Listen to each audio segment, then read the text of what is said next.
마가복음입니다.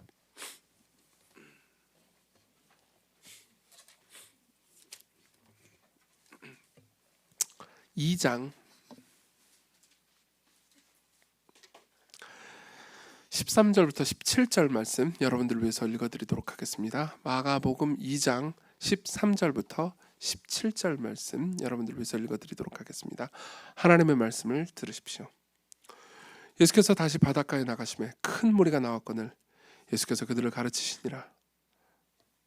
또 지나가시다가 알페오의 아들 레위가 세관에 앉아있는 것을 보시고 그에게 이르시되 나를 따르라 하시니 일어나 따르니라. 그 집에 앉아 잡수실 때 많은 세리와 죄인들이 예수와 그의 제자들과 함께 앉았으니 이는 그러한 사람들이 많이 있어서 예수를 따름이로라. 바리새인의 서기관들이 예수께서 죄인 및 세리들과 함께 잡수시는 것을 보고 그의 제자들에게 이르되 어찌하여 세리 및 죄인들과 함께 먹는가? 예수께서 들으시고 그들에게 이르시되 건강한 자에게는 의사가 쓸데없고 병든 자에게라야 쓸데있느니라. 나는 의인을 부르러 온 것이 아니요 죄인을 부르러 왔노라 하시니라. 아멘. 계속해서 우리는 마가복음을 보고 있습니다. 마가복음 7번째 시간인데요. 우리가 방금 읽은 본문은 그러니까 레위라는 한 사람이 예수님께 부르심을 받아서 제자가 된 장면을 그리고 있습니다. 근데 레위가 부르심을 받은 장면에는 이제 방점이 찍혀 있지 않고 오히려 이제 17절에 예수께서 하신 말씀, 예수님 자신이 누구인지 그리고 그분이 무슨 일을 하러 오셨는지에 대해서 명료하게 말해주는 말씀이 주제가 될 거라고 생각합니다. 우리 17절을 같이 한번 읽어봤으면 좋겠습니다. 17절 같이 읽습니다. 시작. 예수께서 들으시고 그들에게 이르시되 건강한 자에게는 의사가 쓸데없고 병든 자에게라야 쓸데있느니라.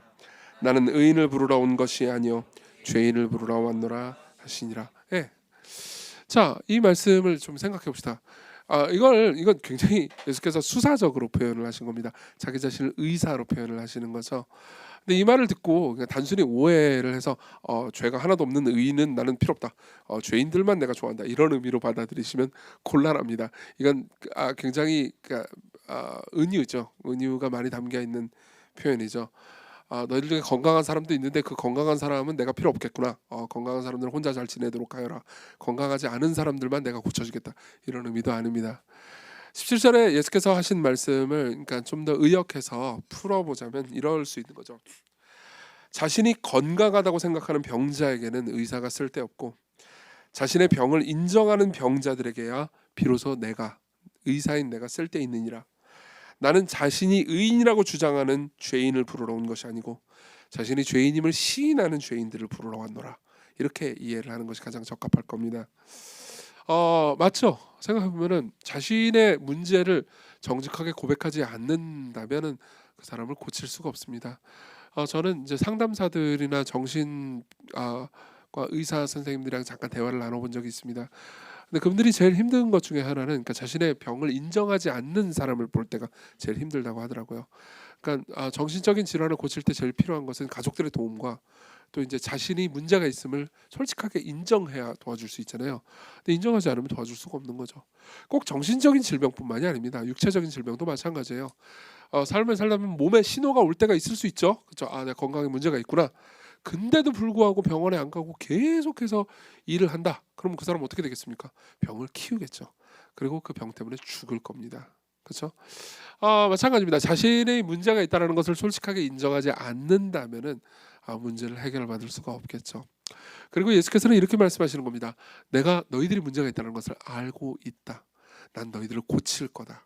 근데 너희들은 너희들이 문제가 있다는 것을 고백해야 한다. 이렇게 이야기를 하고 싶은 거죠.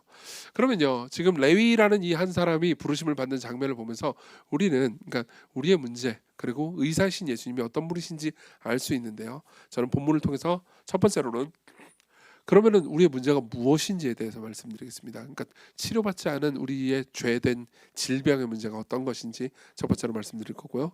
그리고 두 번째로는 치료받은 상태가 어떻게 변하는지에 대해서 말씀드리겠습니다. 그리고 마지막으로 그 치료하시는 분이 어떤 분인지 말씀드리겠습니다. 먼저 치료받지 못한 상태, 즉 우리의 죄가 어떤 것인지, 우리의 질병이 어떤 것인지에 대해서 생각해 보도록 하죠. 16절을 봅시다. 16절은 이렇게 말합니다. 바리새인의 서기관들이 예수께서 죄인 및 세리들과 함께 잡수시는 것을 보고 그의 제자들에게 이르되 어찌하여 세리 및 죄인들과 함께 먹는가, 이렇게 이야기를 하는 거죠. 자, 이 내용을 좀 간단하게 설명해 드리겠습니다. 예수께서 바닷가로 가셔서 지나가십니다. 지나가시는데 거기에는 세관이 있었습니다. 그리고 세관에는 세무 공무원들이 있겠죠. 예, 세리라고 불렀습니다. 그리고 세리 한 명이 있었는데 그 이름은 레위라는 사람이었습니다. 예수께서 이 레위를 부르시고요. 레위는 예수님을 따라가죠. 그리고 장면은 바뀝니다. 장면을 바뀌어서 레위의 집에서 예수께서는 먹고 마십니다. 예. 그리고 잔치를 벌이는데 바리새인들이 와가지고 그 모든 광경을 보면서 예수님을 비난합니다. 어떻게 저 사람은 이 세리 레위하고 같이 밥을 먹을 수 있는가? 저 많은 세리하고 죄인들하고 같이 밥을 먹을 수 있는가? 그러면서 비난을 하는 장면인 거죠. 그래서 거기에 대한 반응으로 예수께서는 나는 죄인을 부르러 왔노라, 이렇게 이야기를 하시는 겁니다. 자, 이게 어떤 상황일까요? 사실은 이제 1세기 고대 근동의 사회와 문화를 잘 모르면은 여러분들이 이 본문을 이해하기 어렵습니다. 도대체 세무공무원이 무슨 문제입니까? 이런 생각이 들 수 있죠.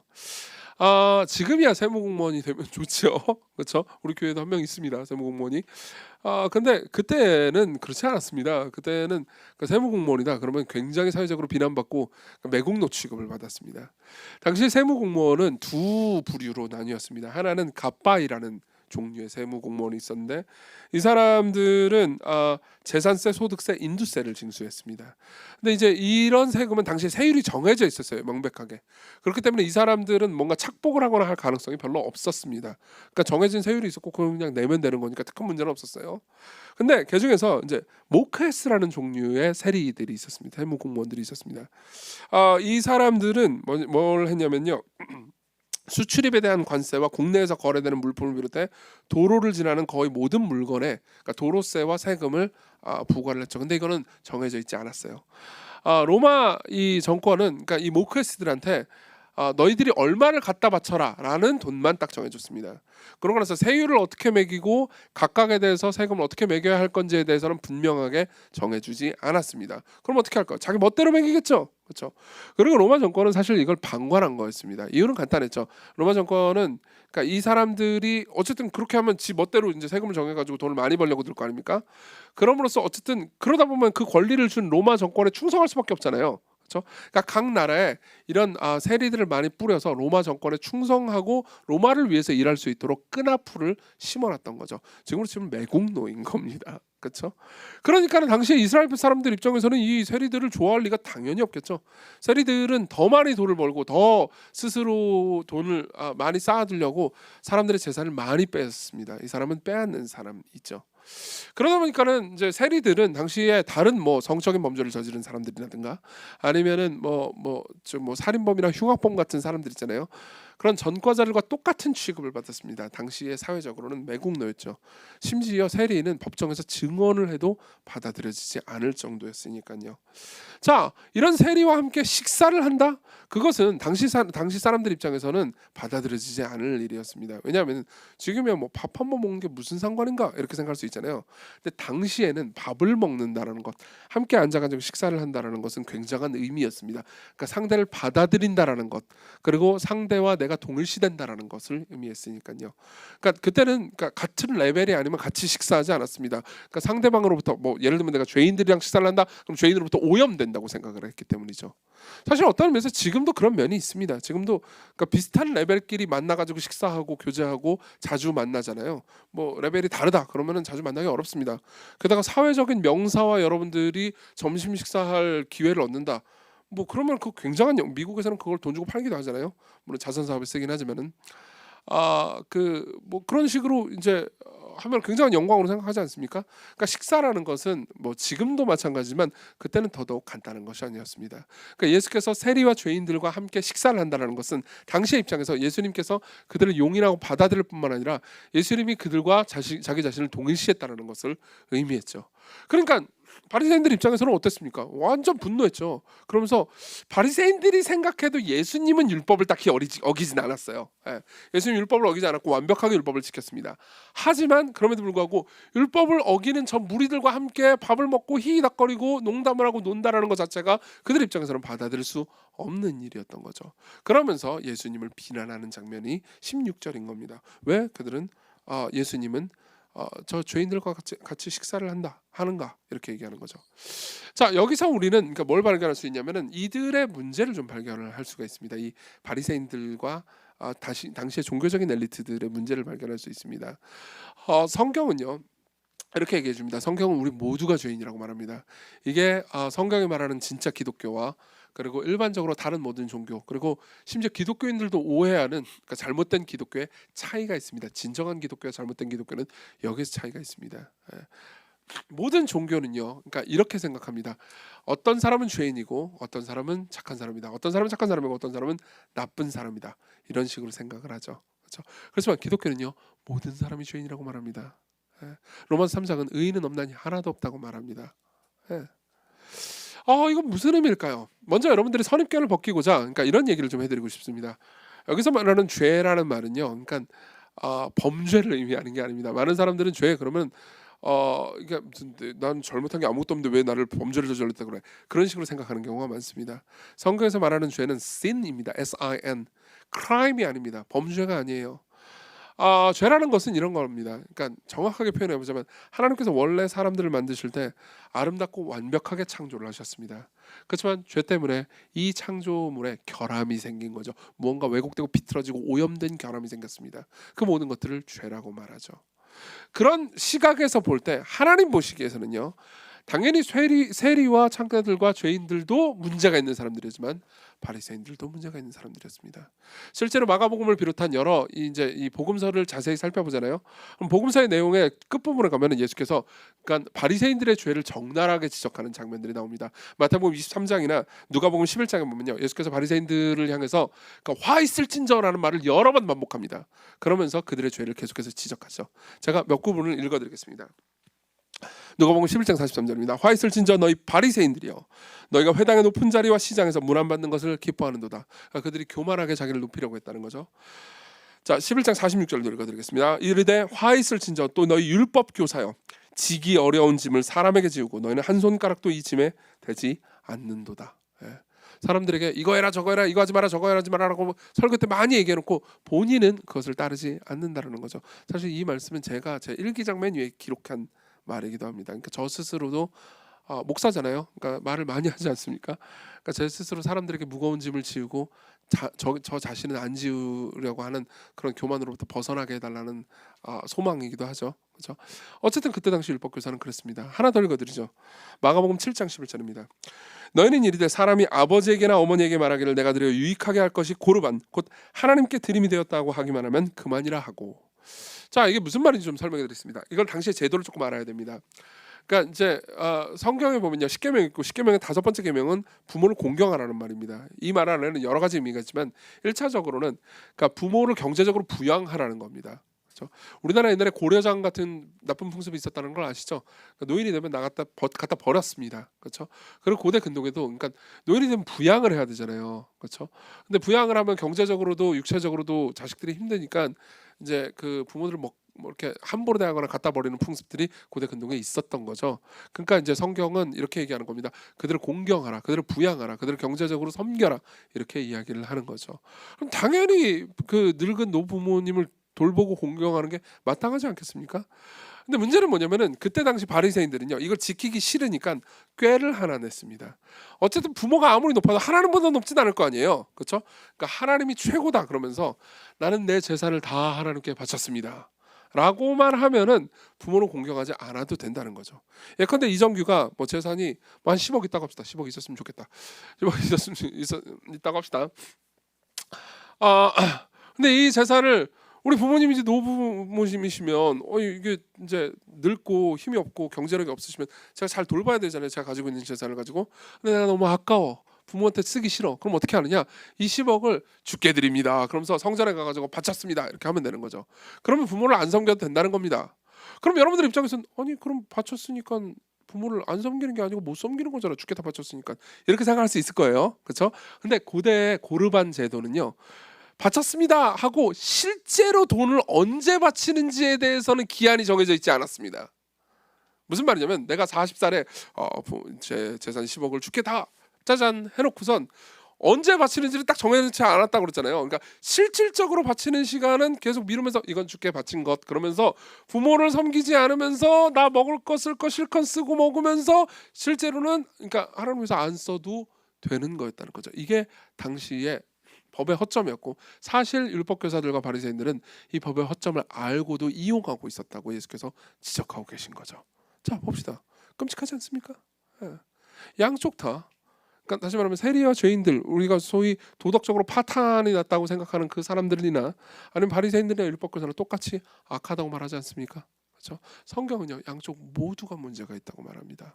자 여기서 우리가 다시 한번 좀 종교의 그러니까 기독교가 아닌 성경이 말하는 신앙이 아닌 그냥 잘못된 종교의 문제를 한번 깊이 생각해봤으면 좋겠습니다. 자 봅시다. 여기 중에서는 그러니까 물론 대다수는 기독교인입니다. 그렇지만 기독교 신앙을 안 가지고 계신 분들도 있고 심지어 무신론자도 계실 수 있습니다. 그렇죠? 근데 그럼에도 불구하고 성경을 자세히 살펴보잖아요. 그럼 모든 인간은 성경은요 종교적이라고 말합니다. 모든 인간은 종교적이라고 말합니다. 심지어 여러분들이 무신론자여도 상관없습니다. 모든 인간은 종교적이라고 말합니다. 그럼 어떻게 종교적이라는 말인가요? 종교적이라는 말은 이런 의미입니다. 내가 존경하거나 인정을 받기 원하는 어떤 대상이 있습니다. 종교인들은 그 대상이 신이고요. 그리고 여기 중에서 종교인이 아닌 분들이 계시다면요. 그 대상이 여러분들이 소속된 집단, 뭐 회사 같은 집단이나 아니면 특정 사람일 수도 있습니다. 그리고 그 대상에게 정당성과 인정을 받기 위해서 노력하는 모든 것들을 다 종교라고 말합니다. 무슨 말인지 이해되십니까? 조금 더 설명을 해보죠. 사람들은 저마다 그러니까 인정받고 자기 정당성을 확보해야만 삶을 살아갈 수 있습니다. 그렇죠? 여러분들이 회사를 다닐 때 회사가 여러분들에게 월급을 따박따박 주지만 여러분들이 하는 일마다 실패하고 여러분들이 원루 갖고 원루 아시죠? 월급 루팡? 저도 여러분들한테 들은 얘기예요. 월급을 축내기만 하고 그리고 사람들이 계속 인정받지 못합니다. 이 회사에서 인정받지 못해요. 그러면은 계속해서 불안하죠. 예. 월급을 계속 받아도 불안할 겁니다. 맞죠? 근데 가치와 의미가 인정받지 못하는 것 같으니까요. 가족들 중에 사람들이 나를 우리 가족이 나를 사랑한다고 생각을 하지만 실제로 사랑받는다는 걸 느끼지 못할 때 여러분들은 불안해집니다. 맞죠? 그럼 어떻게 합니까? 여러분들은 나름 무언가 그들에게 받아들여질 정당화 기제를 찾기 시작합니다. 나는 의롭다 여김받고 싶어요. 정당하다고 여김받고 싶어요. 그럼 여러분들이 선택하는 건 뭡니까? 보십시오. 여기 있는 이 바리새인들이라 하더라도 당대 기록들을 살펴보잖아요. 그러면 자신들이 나는 의인이야, 나는 죄가 하나도 없어 이렇게 말하지는 않았습니다. 어느 인간이 감히 그렇게 말할 수 있겠습니까? 여기 계신 분들 중에서 신앙이 없으신 분들도 혹은 나는 무신론자라고 생각하는 분들도요. 나는 완벽한 존재야 이렇게는 말씀하지 않을 겁니다. 맞죠? 여러분들 대다수는 이렇게 말할 거죠. 아마도 이럴 겁니다. 물론 사람이니까 다 흠이 있고 문제가 있고 연약함이 있지. 그러나 나는 그렇게 나쁜 짓은 저지르지 않았어. 나는 대체로 착해. 그렇죠? 보세요. 모든 종교는 이렇습니다. 기독교를 제외한 모든 종교는요. 그러니까 이 안에는 종교뿐만 아니라 철학이나 삶의 라이프 스타일 전체를 다 포함하는 겁니다. 사람들요. 착한 사람과 나쁜 사람으로 나눕니다. 모든 종교는요 착한 사람과 나쁜 사람으로 나눕니다. 고대 바리새 종교는요 우리는 예배를 잘 드리고 있고 우리는 성적인 타락을 하지 않았고 우리는 세리같이 돈을 뺏지 않았고 우리는 종교적인 의무들을 잘 수행하고 있으니까 우리는 착한 사람인데 저 세리들과 죄인들과 창녀들과 성적인 타락을 하는 사람들과 범죄자들은 저놈들은 나쁜 놈들이지. 우리는 착한 사람과 나쁜 사람으로 나뉘어. 그렇죠? 자 그러면요 바리새인들만 그럴까요?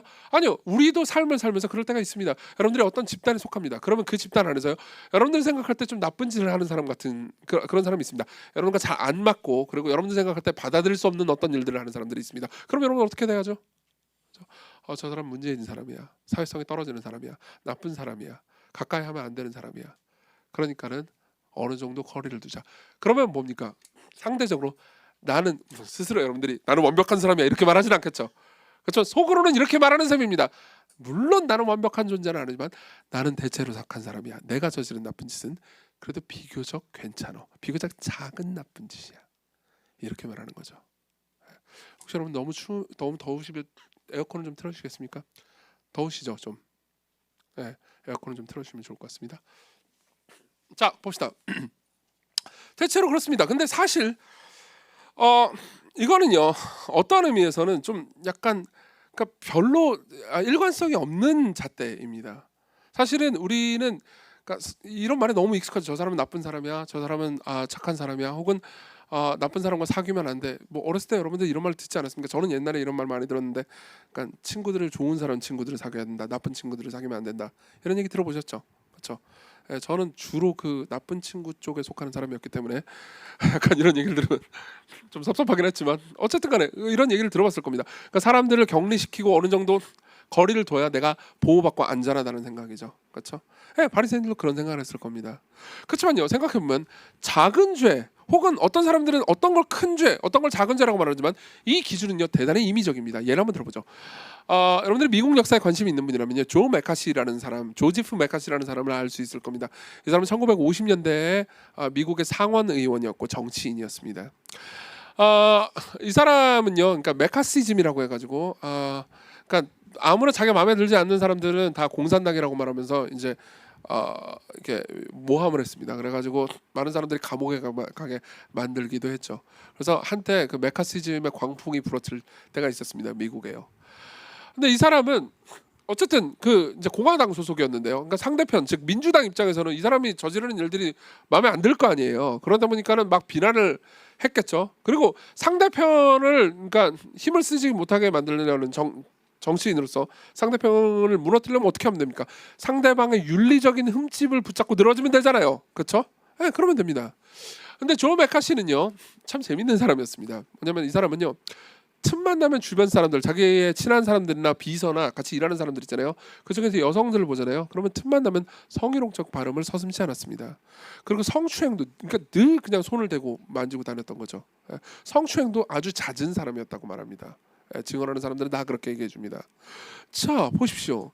어떤 정치인이 성추행이나 성희롱을 밥 먹듯이 합니다. 그러면 상대편 입장에서 어떻게 하겠어요? 완전 걸린 거잖아요. 그렇죠? 그럼 저놈은 성추행범이고 성희롱범이다, 그러면은 끌어내릴 수 있습니다. 근데 그때 당시 민주당 사람들은요, 그 부분을 지적해주지 않았습니다. 지적하지 않았습니다. 왠지 아십니까? 왜 것 같아요? 1950년대에는 성추행과 성희롱이 그렇게 큰 죄가 아니었습니다. 아니었다고요. 예. 그 사람은 이혼하지 않았습니다. 아내와 평생 살았습니다. 그 사람은 모르겠어요. 성추행과 성희롱도 제가 보기에는 간음인데, 어쨌든 간에 그 외에 뭐 특정 사람과 드러나게 간음을 들키거나 한 적은 없습니다. 그러면 잘못한 게 없는 거죠. 그때 당시엔 그랬습니다. 그죠? 그냥 이혼하지 않았고 결혼 생활을 잘 유지했다, 그러면은 성적으로는 잘못한 게 없는 겁니다. 그러나 지금 상황이면 어떨까요? 지금 상황이면 어떨까요? 미국의 뉴욕카라는 그 잡지에 보면 이제 이런 상황을 빗대어 가지고 쓴 칼럼이 있습니다. 거기 보면 이런 이야기가 있습니다. 지금은 바뀌었다고요. 지금은 정확히 뒤집어졌다고요. 어떤 한 정치인이요, 이혼을 했다? 그러면 이혼을 했다라는 이유만으로 정치를 못한다, 그런 일은 없습니다. 지금은 그런 일은 없어요, 미국에서는요. 우리나라도 사실 마찬가지겠죠. 예. 그렇지만 50년대에 어떤 정치인이 이혼을 했다? 그러면 정치 생명을 포기했어야 했습니다. 근데 50년대에 어떤 정치인이 성추행을 했다? 그러면 정치 생명과 아무런 상관이 없었어요. 그러나 지금은 어떤 정치인이 성추행을 했다? 그럼 정치 인생이 끝납니다. 그걸 붙들고 잘못이라고 붙들고 늘어질 수 있어요. 그건 큰 죄입니다. 그렇지만 이혼은 그렇게 큰 죄는 아닌 거죠. 예. 내가 잠깐 뭐 누군가 마음이 맞아가지고 바람을 폈는데 그것 때문에 이혼했다, 그건 그렇게 큰 죄가 아닌 겁니다. 무슨 말인지 이해되십니까? 그렇죠? 보세요. 저는 50년대가 옳다고 얘기하는 것도 아니고 지금이 옳다고 얘기하는 것도 아닙니다. 당시에는요, 성추행이 가벼운 죄였습니다. 그렇죠. 지금은 큰 죄죠. 당시에는요, 바람을 펴가지고 이혼하는 게 큰 죄였습니다. 그렇지만 지금은요, 정치 생명을 끝장낼 정도로 큰 죄는 아닌 거죠. 보세요. 이 시대가 달라짐으로써 작은 죄와 큰 죄가 달라지지 않습니까? 그러면 우리는 물어볼 수 있습니다. 어떤 시대가 절대적으로 옳은 겁니까? 어떤 시대가 절대적으로 옳은 겁니까? 1950년대가 절대적으로 틀린 겁니까? 지금 훨씬 낫습니까? 아니요, 그렇게 말할 수 없을 겁니다. 우리는 어떤 죄를 보면서 어떤 죄는 크고 어떤 죄는 작다, 나는 이렇게 큰 죄를 저지른 적은 없어, 그냥 뭐 삶을 살면서 소소한 정도의 나쁜 짓만 했을 뿐이야 라고 말하지만, 여러분 생각해 보십시오. 그것은 자의적입니다. 종교는 이렇게 말합니다. 나는 대체로 착하게 살았어. 물론 뭐 문제도 좀 있긴 했지만 뭐 그런 모든 것들은 작은 일이야. 그렇기 때문에 하나님은 나를 받아들여 주실 의무가 있어. 하나님은 나한테 복을 줘야 돼. 여러분들이 심지어 종교를 가지고 있지 않다 하더라도, 나는 무종교인입니다라고 말하더라도 여러분들은 그런 생각을 할 겁니다. 삶을 살면서 나는 대체로 착하게 살아왔어. 대체로 공부도 열심히 했어. 대체로 삶을 살면서 열심히 살았어. 대체로 그렇게 큰 잘못을 저지른 적이 없어. 그러니까 나는 괜찮은 삶을 살아야 돼. 내 주변 사람들은 나를 사랑해줘야 돼. 나는 사회에서 보통 인정받는 사람이 되어야 해 라고 생각하는 거죠. 자, 여기 보십시오. 누군가에게, 그 누군가가 신이든 아니면 특정인이든 가족이든 아니면 집단이든 상관없습니다. 누군가에게 자기 자신을 정당화시키는 기제가 보이지 않습니까? 그 기제의 본질은 뭡니까? 나는 그렇게 나쁜 짓을 저지르진 않았어. 나는 대체로 착하게 살았어. 이거는 다운표입니다, 여러분. 귀여운 척이 아니에요. 나는 대체로 착하게 살아왔어. 그죠? 이게 종교예요. 그리고 생각해 보십시오. 이러한 마음의 기제야말로 주변 사람들을 비참하게 만들고 고통스럽게 하는 거라는 걸 알고 계십니까? 어떤 한 가족의 남자가, 그러니까 남편이 그리고 아버지가 이렇게 생각합니다. 나는 종종 내 아들 자녀들을 두드려 패고 내 아내에게 폭언을 행하지만 그럼에도 불구하고 나는 바깥에서 열심히 일해가지고 돈을 많이 벌어오고 있어. 물론 나는 잘못하지. 그렇지만 나는 아주 큰 잘못을 저지르진 않아 라고 말하면요, 그 사람의 자기 정당화 때문에 주변 사람들이 고통을 받겠죠. 맞죠? 어떤 직장 상사가 이렇게 합니다. 나는 일을 열심히 해. 그리고 이 회사의 발전에 기여하고 있지. 내가 내 부하 직원한테 종종 폭언을 행하고, 그리고 부하 직원이 내 생각에, 자기 생각에 일하지 않을 때 막 화를 내고 하긴 하지만 나는 내 부하 직원들을 성장시킬 의도 때문에 그런 거라고.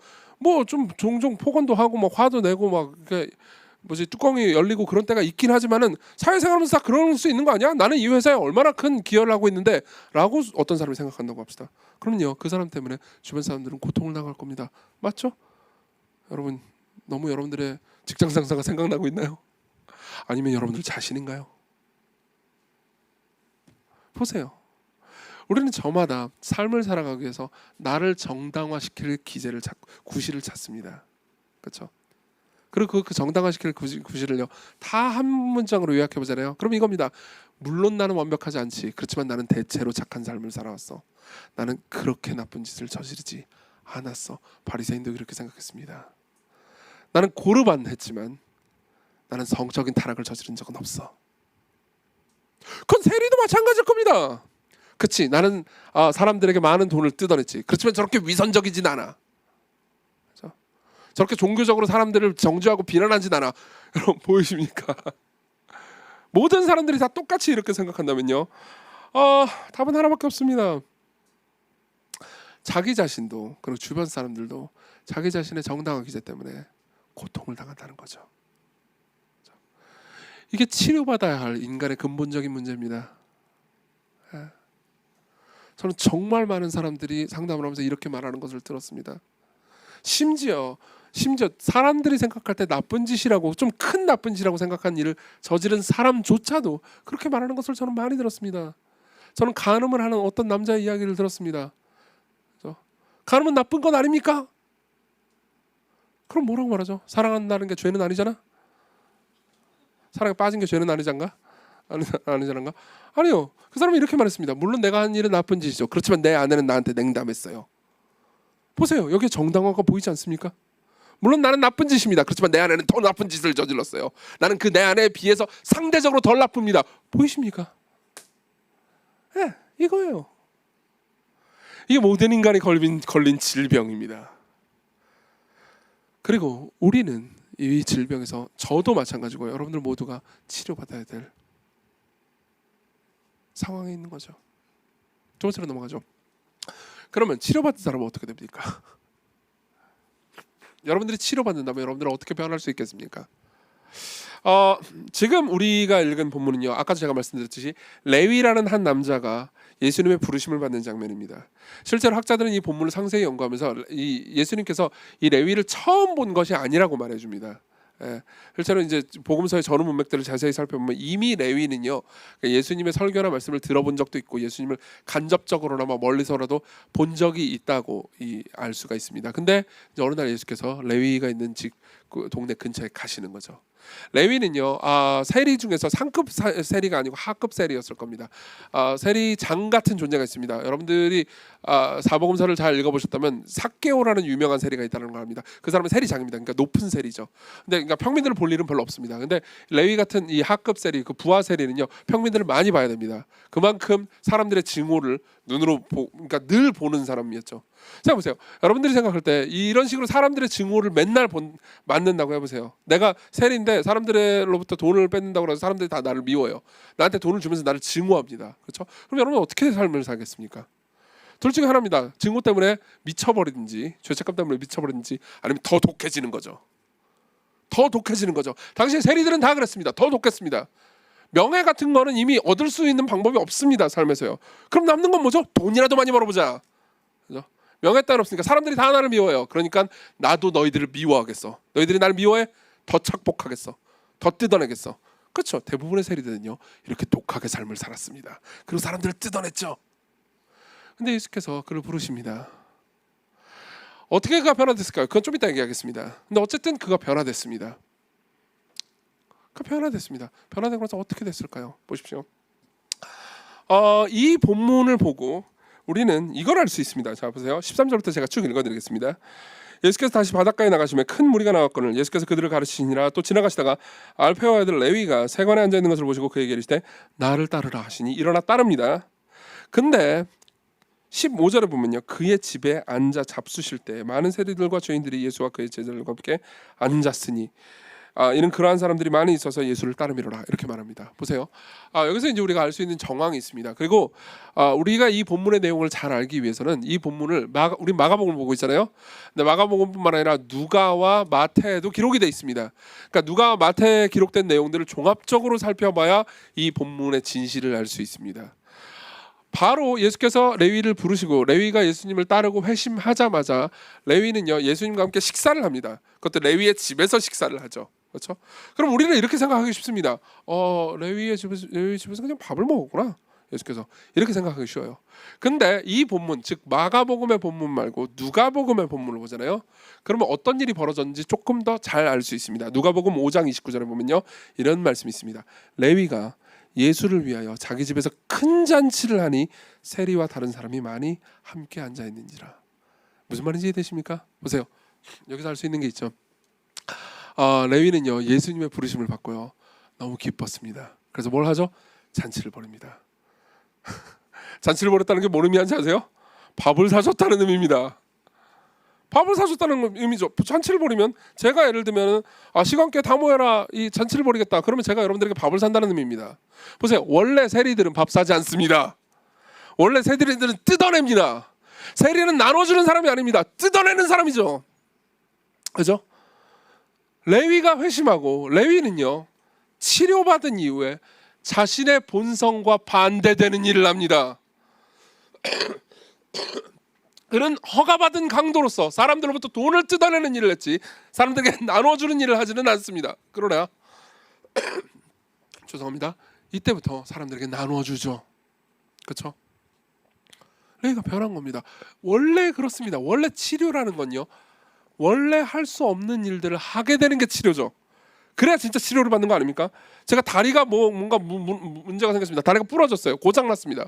그럼 병원에 가서 치료를 받잖아요. 그러면 원래는 못 걷게 되다가 이제 걷게 되는 거잖아요. 그렇죠? 마찬가지입니다. 원래는 나눠줄 능력이 없었습니다. 원래 이 세무공무원은, 세리는요, 아주 사람들로부터 뜯어내고 돈을, 자신의 재산을 증식시킬 때만 관심이 있었지 자신의 재산을 줄여서 나눠주는 데는 관심이 없었습니다. 똑같은 일이 다른 세리의 이 회심에도 나와 있습니다. 아까 제가 말씀드렸던 삭개오라는 세리가 있었습니다. 이 사람도 예수님의 부르심을 받습니다. 그리고 회개합니다. 회개하고 나서 뭐라고 말하는지 아십니까? 이렇게 말합니다. 들어보십시오. 삭개오가 서서 주께 여짜오되 주여 보시옵소서, 내 소유의 절반을 가난한 자들에게 주겠사오며 만일 누구의 것을 속여 빼앗은 일이 있으면 4배나 갚겠습니다. 이렇게 말합니다. 원래 이런 사람 아니었어요. 그러나 변화되자마자, 다시 말하면 치료받자마자 자신의 손을 펴니다. 사람들에게 주죠. 이게 이 변화받은 치료받은 사람의 특징입니다. 그뿐만이 아닙니다. 실제로요. 이 레위인은요. 자신이 부르심을 받은 이후에 자신의 직업을 포기해 버립니다. 예. 원래는 세리였죠. 세무공무원이었죠. 돈 많이 벌 수 있는 직업이었습니다. 그러나 사람들을 위해서 자신의 재산을 쓰고요. 그 다음에 예수님의 제자가 됩니다. 즉 직업을 바꾼 거예요. 그래서 자신의 직업을 다 내려놓은 겁니다. 실제로 이 마가복음의 본문만 보면 그게 명료하게 보이지 않습니다. 누가복음의 본문에 보면 이런 말씀이 있습니다. 들어보십시오. 그 후에 예수께서 나가사 레위라는 세리가 세관에 앉아 있는 것을 보시고 나를 따르라 하시니 그가 레위가요 모든 것을 버리고 일어나 따르니라. 모든 것을 버렸다고 말합니다. 자기의 재산과 그리고 더 나아가서 자신의 직업을 버린 거죠. 자신의 직업을 버리는 것은 놀라운 일입니다. 이게 뭘 의미하는지 아십니까? 여러분들이 진짜 치료받잖아요. 예수님의 은혜로 말미암아 치료받잖아요. 그러면요, 여러분들은요 예수님을 수단으로 대하다가 목적으로 대하기 시작합니다. 다시 한번, 여러분들은 예수님을 수단으로 대하다가 목적으로 대하기 시작합니다. 많은 사람들이 이렇게 생각합니다. 내가 교회에 온 이유는, 여러분들이 교회에 왜 왔습니까? 여러분들이 왜 하나님을 믿습니까? 여러분들이 삶에서 무언가 이루고 싶은 목적들이 있습니다. 그리고 그 목적을 성취하는데 하나님이 도움이 될 것 같습니다. 그래서 하나님을 신뢰하기로 하는 거죠. 그렇죠? 내가 돈을 많이 벌고 싶습니다. 근데 막 기도를 하잖아요. 그럼 하나님께서 내가 돈을 많이 벌고 직업적 성취를 이루는데 도움을 줄 것 같은 느낌이 들 때 하나님을 섬기는 겁니다. 혹은 삶을 살다가 나는 돈은 필요 없어. 삶에 지혜가 필요하지. 근데 교회에 가면 설교를 듣고 설교에는 여러 가지 지혜들이 있으니까 내 삶에 유익하네. 그럼 나는 그 지혜를 듣겠어 하는 마음으로 교회에 옵니다. 그런 마음으로 하나님을 대하고 그런 마음으로 설교를 대합니다. 그러다가 여러분들의 마음이 치유되잖아요. 다시 말하면 마음이 바뀌잖아요. 그러면요 이렇게 됩니다. 내 재산이 무너지고 내 직업이 날아가고 그리고 내가 더 이상 지혜를 얻지 못하게 된다 하더라도 나는 이제 하나님을 얻고자 나머지 모든 걸 버리겠어. 원래는 내가 무엇을 얻고자 하나님을 이용했는데 이제는 하나님을 얻고자 그 무엇을 포기할 수 있게 되는 겁니다. 하나님이 궁극적인 목적이 되는 거죠. 그렇죠? 레위의 삶에 이런 일이 벌어진 겁니다. 그리고 레위는요 자유로워지죠. 자유로워지죠. 갑자기요? 갑자기 자유로워졌다고요? 네, 자유로워졌습니다. 이 본문은 굉장히 많은 것을 함축하고 있기 때문에 사실 이 본문을 오늘 하루로 다 설명할 수가 없습니다. 그래서 아마 다음 주까지 그 뒤에 본문까지 해가지고 보게 될 겁니다. 근데요, 이 본문을 연구하면 연구할수록 참 놀라운 게 하나 있습니다. 자, 아까 말씀드렸던 것처럼 이 본문은요 마태복음과 누가복음에도 기록되어 있습니다. 그리고 여기에 보면요 예수께서 알파와 아들 세리 레위를 부르셨다고 말하고 있죠. 그렇죠? 자, 레위의 이름은 뭔가요? 레위죠. 장난치나? 저 사람 뭐 하는 짓이야? 레위의 이름은 레위지. 장난치나? 예, 레위의 이름은 레위입니다. 그리고 마태입니다. 당시에 이름이 여러 개 있었어요. 사람들은 호 같은 것도 있었죠. 그렇죠? 마태복음을 쓴 그 마태요. 근데 재밌는 게 있습니다. 보세요. 여러분들이 마가복음을 보면 여기 마태라는 말은 한 마디도 없을 겁니다. 그렇죠? 예. 마가복음은요 이 사람을 마태라고 기록하지 않습니다. 누가복음도 똑같은 이야기를 쓰고 있는데 거기에는 마태라는 말이 없습니다. 레위를 부르셨다고 말하죠. 그리고 마가복음과 누가복음 모두 예수님의 12제자의 이름을 기록해 놓는 부분이 있습니다. 거기 보면요 뭐 베드로도 있고 누구도 있고 마태도 있고 그리고 뭐 또 누구도 있고 이렇게 기록되어 있어요. 다시 말하면 그냥 마가복음과 누가복음은요 둘 다 마태가 예수님의 제자라는 걸 밝히고 그리고 여기서 세리를 부를 때는 이 사람의 이름을 마태라고 기록하지 않아요. 그냥 레위라고만 기록하죠. 그렇죠? 왜 그랬을까요? 당시에 마태가 12제자, 즉 예수님의 제자인 동시에 사도라는 것은 다 알고 있었습니다. 근데 이 사람이 과거 전력이 세리라는 것은 모르는 사람도 꽤 많은 거죠. 그렇죠? 예를 한번 들어봅시다. 예컨대 뭐 어떤 형제가 있습니다. 뭐 예를 들면 뭐 저기 현목 형제가 있다고 합시다. 현목 형제가 과거에 현목이라고 하지 말자. A 형제라고 합시다. A 형제가 과거에 살인자였어요. 현목이라고 하면 큰일 나겠죠. A 형제가 과거에 살인자였어요. 살인자였지만 자신의 죄를 참회했습니다. 그리고 피해자에게도 정말 큰 사과를 하고요. 그리고 자신의 과거의 삶을 정말 참회하고 예수님을 만나서 돌이켰습니다. 그리고 자신의 삶을 죽게 드렸어요. 그러다가 너무 큰 은혜를 받아가지고 복음을 전하는 사람이 됐습니다. 그리고 복음을 전하는데 많은 열매를 거두게 됐습니다. 그리고 나중에 이제 목사로 유명해졌다고 합시다. 근데 제가 그 A 목사님을 소개할 때 이분이 과거에 살인자 출신의 목사입니다. 제가 굳이 그런 말을 할 필요는 없잖아요. 그렇죠? 이 사람의 과거를 제가 왜 까발립니까? 그렇죠? 그냥 A 목사님입니다. A 목사님 나와가지고 시건교회에서 설교해 주시겠습니다. 그러는 거죠. 그렇죠? 그러나 마태복음에는요. 똑같은 이야기를 기록한 마태복음은 이렇게 되어 있습니다. 제가 읽어드리죠. 마태복음 9장 9절입니다. 예수께서 그곳을 떠나 지나가시다가 마태라 하는 사람이 세관에 앉아 있는 것을 보시고 이르되 나를 따르라 하시니 일어나 따르라. 예수께서 마태의 집에서 앉아 음식을 잡수실 때 많은 세리와 죄인들이 와서 예수와 그의 제자들과 함께 앉았더니 마태복음에는 레위라고 기록되어 있지 않고 마태라고 기록되어 있습니다. 그리고 마태복음에는요 12제자의 이름을 기록한 부분이 있거든요. 누가와 마가에는 12제자의 이름을 기록할 때 그냥 마태라고만 기록해놓는데 마태복음에는요 12제자의 이름을 기록할 때 이렇게 말합니다. 마태복음 10장 3절 빌립과 바돌로메 도마와 세리 마태 알페오의 아들 야고보와 다데오. 마태를 얘기할 때 앞에 뭘 붙여놓죠? 세리라고 말합니다. 무슨 말입니까? 이거죠. 과거의 살인자였습니다. 똑같습니다. 무슨 얘기를 하고 싶은 겁니까? 지금 보세요. 마가와 누가는 굳이 레위의 과거를 밝히지 않습니다. 그죠? 마태의 과거를 밝히지 않습니다. 그러나 마태는요 자신의 과거를 밝히죠. 마태복음을 쓴 마태는요 이렇게 말하는 셈입니다. 내가 옛날에 세리였습니다. 내가 예전에 이런 죄인이었습니다. 그러나 내가 용서받았습니다. 이렇게 말하는 거죠. 자, 이게 치료받은 사람의 자유입니다. 지금 다리를 똑바로 쓴 사람은요 과거에 내가 병자였습니다. 그러나 난 지금 치료받았습니다 라고 말할 수 있습니다. 그렇죠? 그렇지만 아직 치료받지 못한 사람은요 이 문제에 있어서 말하기를 꺼리겠죠. 그렇죠? 저는 종종 뭐 설교 시간에도 그렇고 뭐 여러분들하고 대화할 때 제 외모 가지고 농담을 많이 합니다. 하하 저는 못생겼죠. 하하 뭐 이런 식으로 농담을 하는 거죠. 왜 그렇게 농담을 하냐면 제 얼굴 말고 딴 사람 외모를 비하하면 그 사람 기분 나쁘잖아요. 그렇죠? 그게 첫 번째고요. 또 하나는 여러분들이 설교 때 중간에 좋으니까는 여러분들을 배려하기 위해서 이제 농담을 하는데 농담을 해야 되겠는데 할 게 없어가지고 제 외모만 가지고 하는 겁니다. 저는 못생겼습니다. 이런 식으로 이제 농담을 하는 거죠. 자 보세요. 왜 이렇게 농담을 하는 걸까요?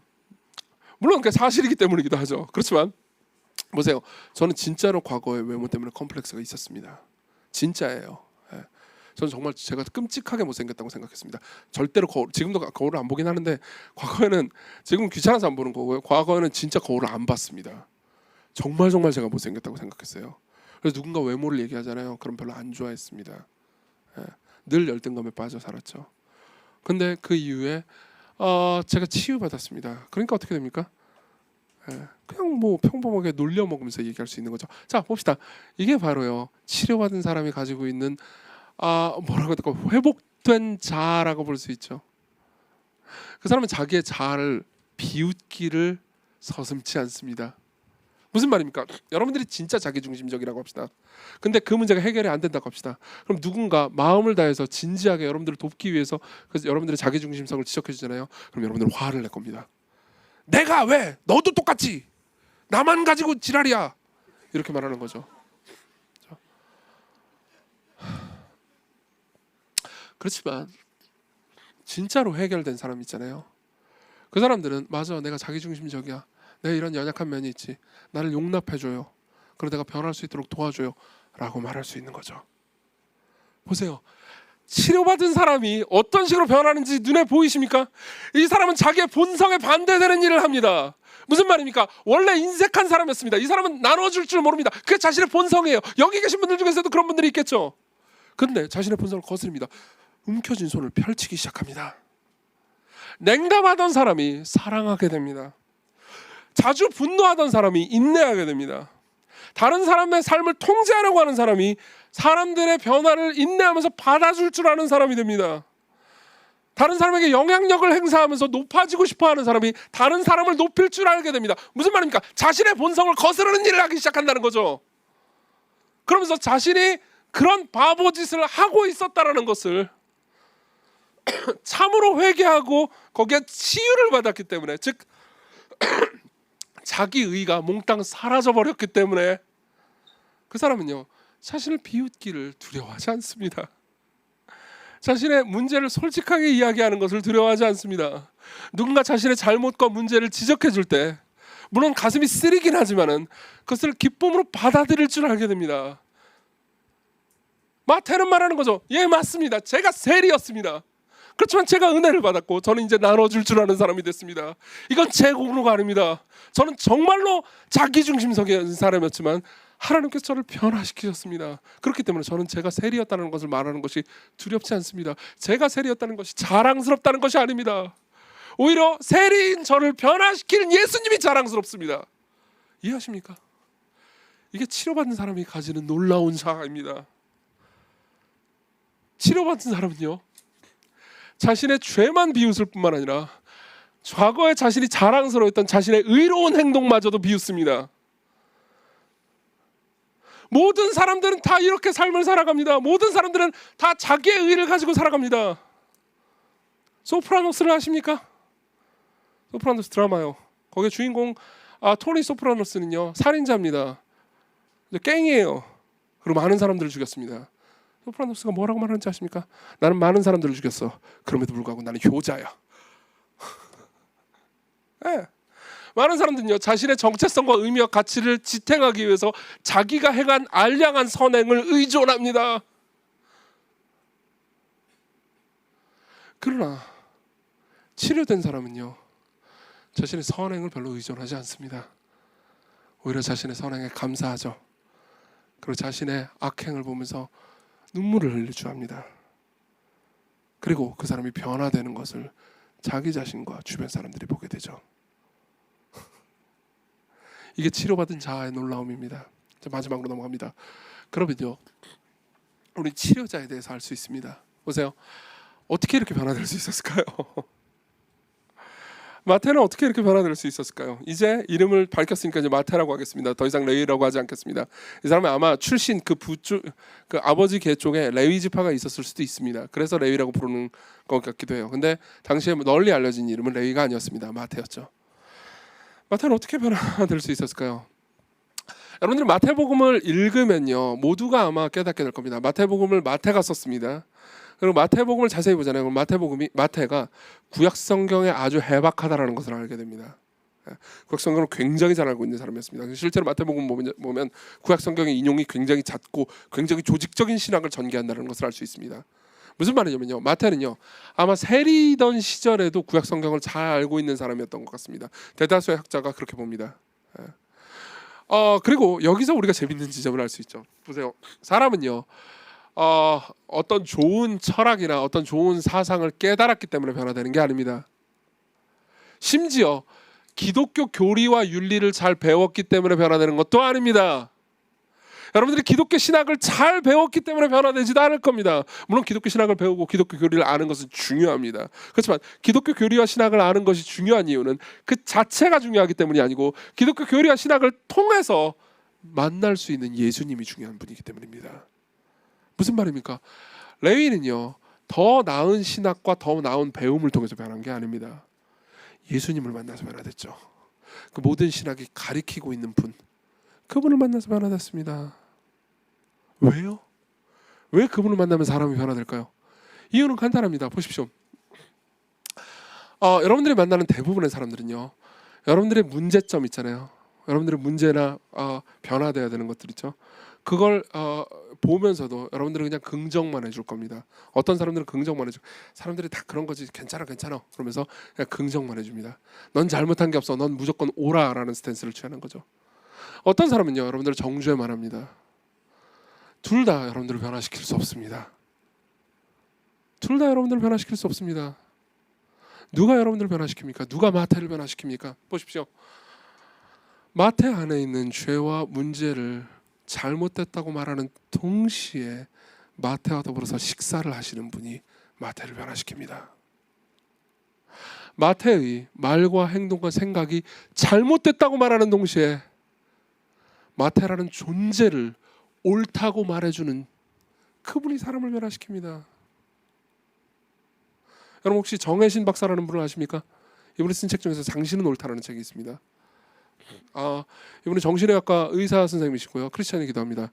이분이 쓴 당신이 옳다라는 챕터에 보면요, 이런 얘기가 있습니다. 당신은 옳다라는 말은 당신의 한 말과 생각과 행동이 다 옳다라는 의미가 아닙니다. 우리는 잘못된 행동과 생각을 합니다. 그렇지만 당신의 존재가 옳다는 거죠. 그리고 그 존재의 긍정을 받은 사람만이 변화된다고 말합니다. 자, 여기서 우리가 할 수 있는 게 있습니다. 이 일을요 예수 그리스도만큼 완벽하게 해내신 분은 없습니다. 그 어떤 존재도 예수 그리스도만큼 완벽하게 해내신 분은 없습니다.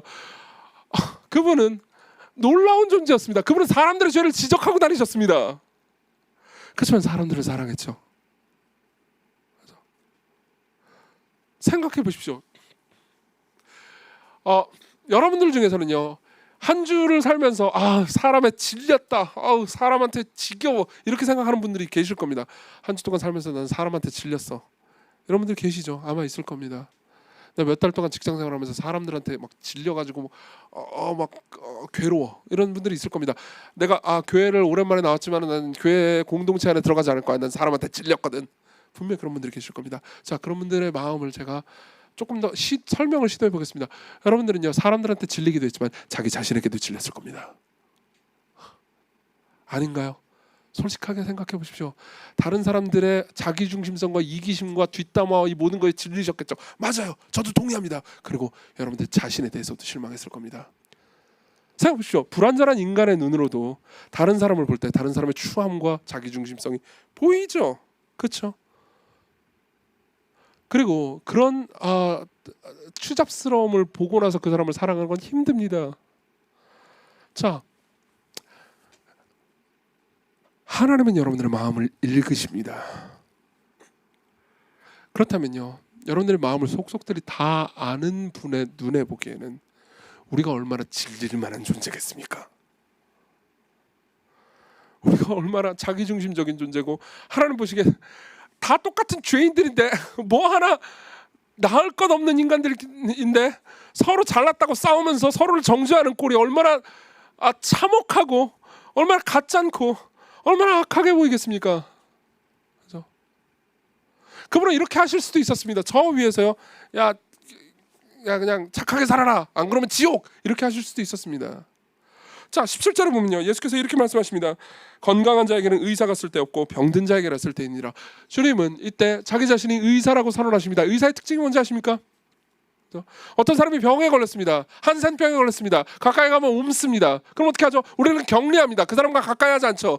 그걸 우리는 이런 식으로 삶에서 표현합니다. 착한 사람과 어울려야 돼. 나쁜 짓을 한 사람, 나하고 스타일이 안 맞는 사람, 내가 생각할 때 잘못된 사람들은 어울리면 안 돼. 저 사람들은 격리해. 그렇지만 의사는요 병든 사람에게 들어갑니다. 맞죠?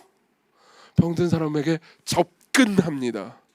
병든 사람으로부터 병이 옮길지도 모른다라는 위험을 끌어안고 병든 사람을 치료하죠.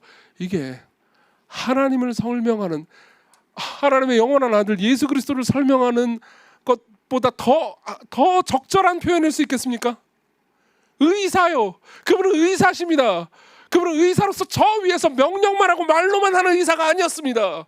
그분은 하늘에서 보실 때 사람들의 마음과 행동과 생각을 다 보고 계셨는데 그 추악한 모습을 보고서도 저 위에서만 말씀하시는 것이 아니고 이 땅에 내려오셨습니다. 그 추악한 세계로 들어오셨죠. 이게 바로 그분이 이 땅에 아기로 오셨다는 말의 의미입니다. 그분이 성육신하셨어요. 오늘은 크리스마스가 아니지만 크리스마스의 의미를 생각해 봅시다. 그럼 뭘 의미합니까? 그분이 의사가 되셨다는 겁니다. 그분이 의사로서 병든 자에게 다가오셨다는 겁니다. 마태는 삶을 살면서 단 한 번도 이런 사람을 본 적이 없었을 겁니다. 자기에게 반대하지만 자기를 사랑하는 사람, 자기의 행동과 생각과 말이 잘못됐다고 말하지만 자기를 끌어안아주는 존재.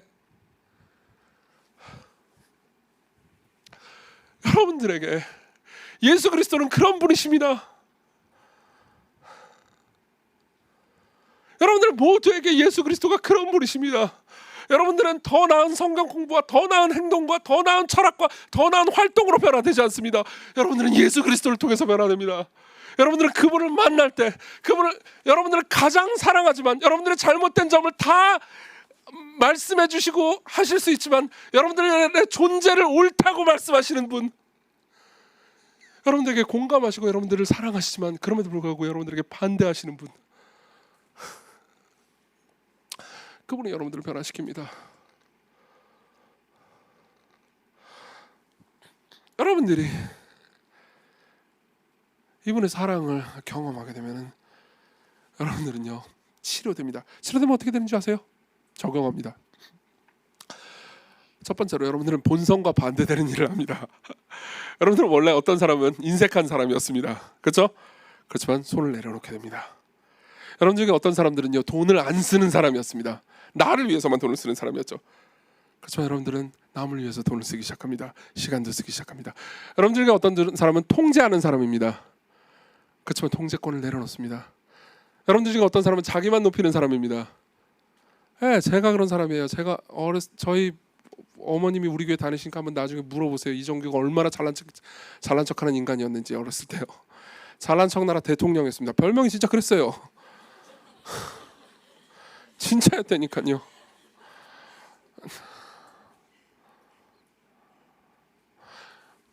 여러분들은 자유해지게 될 겁니다. 그분께 나아갈 용기가 있습니까? 여러분들은 여러분들의 변화를 원하십니까? 여러분들은 본성에 거스를 정도로 치료받고 싶으십니까? 그리스도께로 오십시오. 기도합시다.